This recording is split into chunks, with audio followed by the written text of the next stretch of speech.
Hello বন্ধুরা, তোমরা সবাই কেমন আছো? আমরা ঠিক করলাম উইন্টার ভ্যাকেশনে একটু যাই সিমলা, মানালি, এই কুল্লু, একটু যাই হরিদ্বার, বৃন্দাবন। ঘরে বসে কি করবো, একটু যাই ঘুরতে। 15 দিনকার ট্যুর ছিল 15 দিনকার। একটু ভাবলাম যাই। তারপরে ঠিক করলাম আগের দিন যে তৎকালীন সব টিকিট কেটে চলে যাবো। তারপরে আমরা হাওড়া দিয়ে কালকা স্টেশন এলাম, কালকার দিয়ে টয় ট্রেন আমরা ভাড়া নিলাম। এগুলো আমরা আমরা যাচ্ছি। এখানে কত সিনারি, দেখতেও সুন্দর লাগছে। মাত্র 6 ঘন্টা ছিল জার্নিটা। আমি ভাবলাম যে 6 ঘন্টা কেন, আমি 7 ঘন্টা থাকলেও আমার মজা আসবে। তারপরে ট্রেনটাও স্পিডে চলছে ভালোই। তারপরে এই তারপরে অনেক গাছ। এটা আমার ঠাম্মি, দাদু সব আমরা আমরা কালকা স্টেশনে নেমে আমরা হোটেল ঠিক করছিলাম। আমরা এখানে দেখলাম একটা হোটেল আছে। তারপরে দেখলাম কত টাটা সুমো, স্করপিও, এই গাড়ি করে ভাবলাম অর্ডার করবো। এইটা আমাদের টয় ট্রেনটা রিভার্স নিয়েছে, যারা কালকা দিয়ে সিমলা দিয়ে এখন কালকা যাবে তাদের জন্য। আর এই যে আমাদের সব ফ্যামিলি বসে আছে। আমি ভাবলাম একটা ফটোশ্যুট করা যাক, তাই জন্য আমি আমার লাগেজগুলো নিয়ে একটু লাগেজ রেখে এক জায়গায় রেখে আমি ব্রিজ ছিল একটা, ব্রিজ দিয়ে নেমে আবার দৌড়ে উঠলাম। এটা হচ্ছে সিমলার কালীবাড়ি। আমি বিকালে ভাবলাম কি করব, হোটেলে বসে একটু চলো একটু সাইট সিন দেখতে যাই। তারপরে সবাই বলছে সিমলার কালীবাড়িতে চলো। তারপরে আমি গেলাম, এটা আমাদের হোটেল লিফটে। তারপরে এই যে আমরা তারপরের দিন একটু দেখতে গেলাম সিমলার সাইট সিন। তখন দেখলাম এটা সব দিন তখন। তারপরে নামার সময় এটা ছিল। তারপরে এটা আমাদের মানালির হোটেল। অনেক খাওয়া দাওয়া ছিল, সব টেস্টি একদম। সময় হলেই খাবার চলে আসতো। এ দেখো স্যান্ডউইচ, এই পোলাও, ফ্রাইড রাইস, পোলাও ছিল, আলুদম ছিল, চা ছিল, পায়েস ছিল।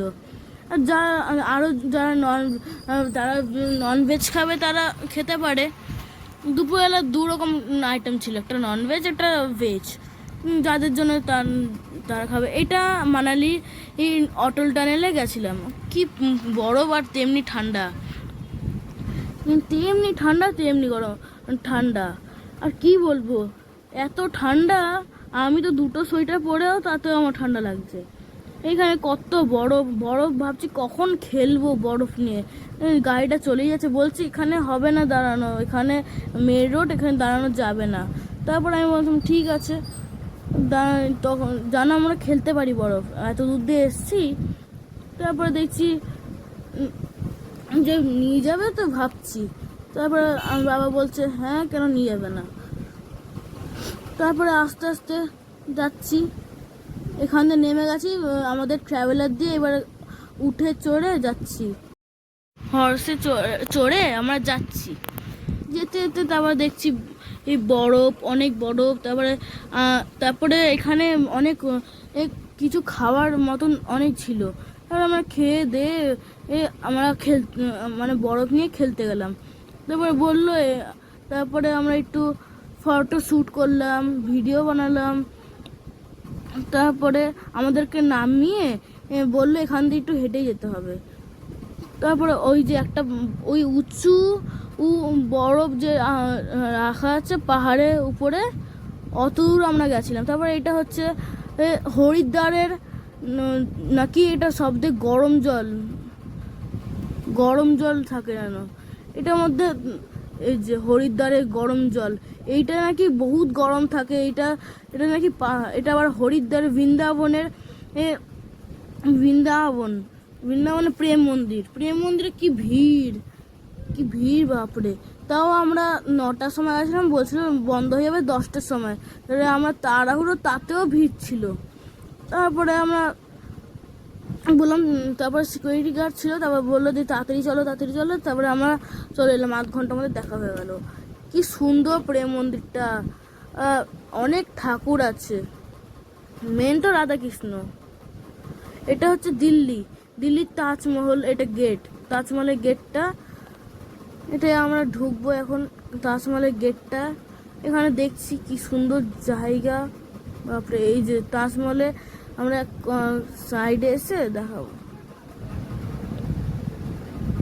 মানে এই যে তাজমহলটা চলে গেল। এটা বৃন্দাবনের কোন একটা অনুরোধ মহারাজ আমাদের হোটেলের পাশেই ঠিক ছিল।